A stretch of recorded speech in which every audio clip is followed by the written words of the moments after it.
Hey guys, welcome back to Beyond Dafeet. In this video, we've taken our first runs in the Asics Kayano Lite.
Starting off, thanks heaps to Asics Australia for sending us out the Kayano Lite and a couple other shoes as well, so we really do appreciate it, and we've really enjoyed running in this shoe as well as the other couple you sent out as well. Firstly, touching on the Kayano series, it's been around for 27 years. I personally think it was the 23rd edition. I still got a half marathon PB in. With the Kayano Lite, I was waiting for Asics to do some iteration of a stability shoe that has quite a few less components in the midsole, which the Kayano does. I didn't think I'd ever have Kayano and one-piece midsole in the same sentence, but here we are. So they do use a full flight foam in the midsole.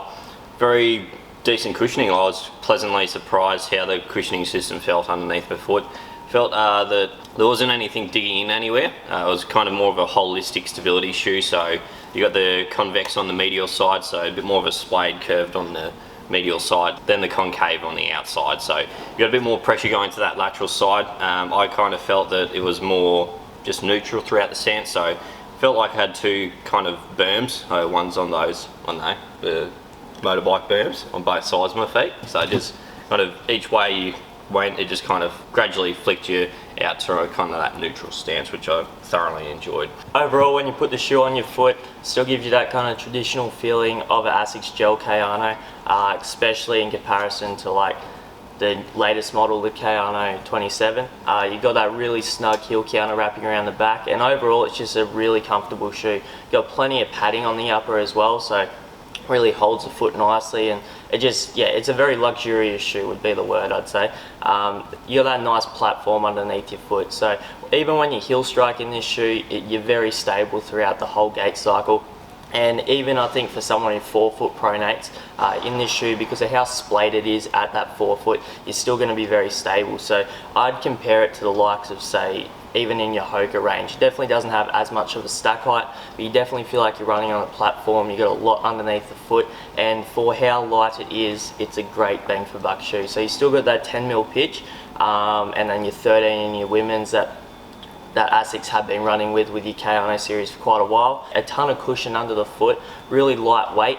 For 255 grams, I think it is. Yeah, thereabouts. It's a lot lighter than the Gel-Kayano 27, and it still provides you with that cushioning and support you need. I wouldn't say it's a really squishy feel underfoot, but it gives you that nice bounce back, but enough padding to kind of take the jarring out of the foot. Your flight foam in this guy is really lightweight and soft, and with your IGS support system they got going in there, it slows down that impact that you get on your joints when you first heel strike or even midfoot strike, and then gets you onto your next step quite efficiently. So it's an awesome shoe by Asics. I think this is probably one of the better shoes I reckon they've done in the last long time.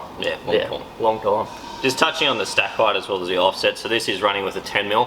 I'd probably say 10mm in the past has been too much, but I'd say this feels like probably a 7mm or even an 8mm, so it does feel a bit lower of a offset than a 10mm. And with the stack height, it's running with, I think it's a 23 to 13, but it does feel like you have more cushioning than that underneath the foot. So I do your midfoot strike and kind of rear midfoot. There is a ton of cushioning underneath there, even though the stack height does seem quite low compared to other brands. I'd probably say this more so feels like a 30 to 20 instead of that, yeah, 23 to 13. Flight foam, I can't really rave enough about it. I think I've done about 20 Ks in this shoe, and it just worked. The last shape on this is brilliant, like the upper fit's great. I'd say this would fit a half size smaller than the Kayano 27. That's just for my foot personally. I do take a 12 in that. Gone with the 11.5 in this. Fits snug, but not too snug.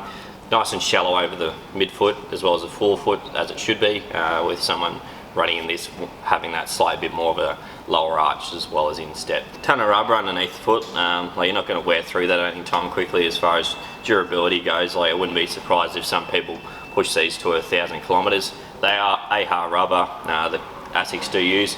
Just a bit more on that medial side, so that helps with the convex you got going on that medial side.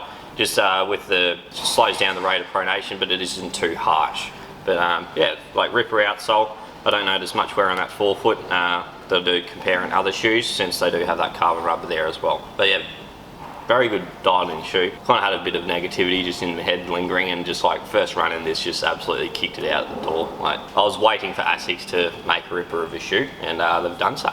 Yeah, and pretty much as Jamie had said, I'd say like they're making Asics great again. They run with that lateral flex groove running around that outside as well, so that again incorporates for kind of that forefoot pronator. So someone who does need that little bit more stability, you got a bit more rubber on your medial side, on the inside of the foot, a little bit less on the lateral side. So that does work quite well for that stabilizer. So the shoe's not too flexible all the way through the shoe, even though we don't have a trussic in this. So that cuts out a ton of the weight. As I said, we will do a comparison against the Kayano 27 in our next video as well. But overall, this shoe is just, yeah, a ripper of a shoe. And yes, it does have gel in it. For everyone who's like, they've taken away the gel, it's not an Asics Kayano anymore. It still does have gel, just in your forefoot, and it actually complements the shoe quite nicely. So when you do get up on your forefoot a little bit, gives you that little bit extra squishiness underneath the foot, but it doesn't make the shoe too heavy as gel has done in the past with some shoes. So yeah, they've used the gel in a good way. Coupled with that flight foam, it just, yeah, works amazingly. And the shoe looks good. Like, it's a pretty slick looking shoe. If you're wanting that daily trainer that you can run fairly fast in, pick up the pace in, but still slug a ton of Ks, this shoe's going to work well. And I think it'll still work well even if you're someone who just wants to use it as a everyday kind of shoe, whether you're working in it, you want to do a bit of gym in it. But I would say it is a great daily trainer for someone who does want to run. Even if you just want to pick up running, start with your 2Ks, your 5Ks, couch to 5K, but it's still going to work well for that runner who wants to spend $260 on a shoe and train up to a marathon. You go whack on a Meta Racer or some of the other glide series that they got going on, and yeah, you work pretty well. It's quite reflective in the nighttime set. If you do a bit of nighttime running like myself, this whole back heel counter lights up like a tree. Oh, I'm not sure what that analogy was, but Christmas tree, we'll do that. Very fluorescent around the heel counter, so any cars coming behind you can easily see you.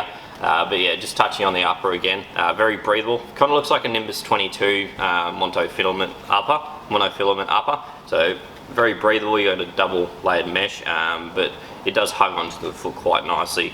One thing I was surprised they didn't do in this iteration, they haven't really done it in the Kayano series in the past, is attached tongue. They do have quite a wide tongue on this, so I didn't really find it slipping down to one side. But even just like a slight bit of neoprene or just some lycra running on either side in the next iteration, I think would just touch up that upper a bit nicely. But just the weight, like this has taken, I think, about 60 odd grams, so like 2 ounces off the Kayano 27, which is like an insane amount of weight lost underneath the foot. Just makes that having that one piece midsole takes a lot of the weight out, not having multiple components as well as a lot of adhesives trying to stick it all together. Probably say it's similar to the Hoka Clifton 7 as far as the cushioning aspect feels. I didn't think I'd ever say that when it came to an Asics shoe. The Clifton 7 I'd probably say is the most comparable feel underneath the foot. So if you have been running the Clifton 7, you like that and want something with a touch more stability, the Kayano Lite actually does a ripper job. Yeah. Would you say it's the lightest stability shoe, like that, excluding the Prism or the Ravenna? Like as far as a cushioning, good cushion shoe goes. Yeah, if you're someone this does a lot better of a job than a Hokurahi. It's a bit softer. The Hokurahi is only the other shoe that has a decent forefoot pronation, whereas this, with that splayed platform, easily the best stability shoe I've ran for quite some time. I reckon it's actually stable. Yeah, best stability shoe of 2020. I'm calling it now. Like, if someone else drops a better stability shoe in the next 2 months, they're going well. I will be surprised. I think this is, that's a title, straight up. That's going to be the title. Awesome touches by Asics. We do appreciate you throwing us these pair of shoes. Yeah, I think we'll both do a fair few Ks in them. I've been working in them a bit personally as well, so I am enjoying the shoe overall. And it's, very comfortable day in, day out. Now, before you slam us with comments, these are good for plantar fasciitis. I confidently say that. They're that 10mm pitch, so taking a little bit of pressure off your Achilles as well as your plantar fascia, and with that stability you got going through the shoe, it's not going to be too harsh where it's overcorrecting the foot, but gives you that nice stable platform. And I think if you were to take out the liner and whack your own kind of inner sole in as well, just to prop up that arch a little bit more, that would work amazingly as well. However, the shoe itself isn't too flexible throughout the shoe. Nice firm heel counter. It's not an external heel counter, it's an internal one.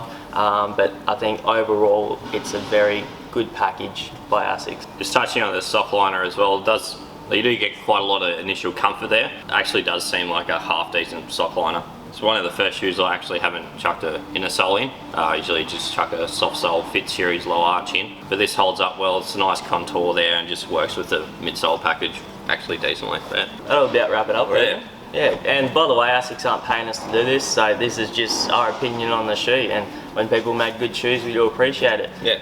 So let us know what you reckon of this video, smash the like, hit the subscribe. We have a couple comparison videos with this shoe coming up, and plenty more coming up for the rest of 2020, so stay tuned. Bye. Catch ya.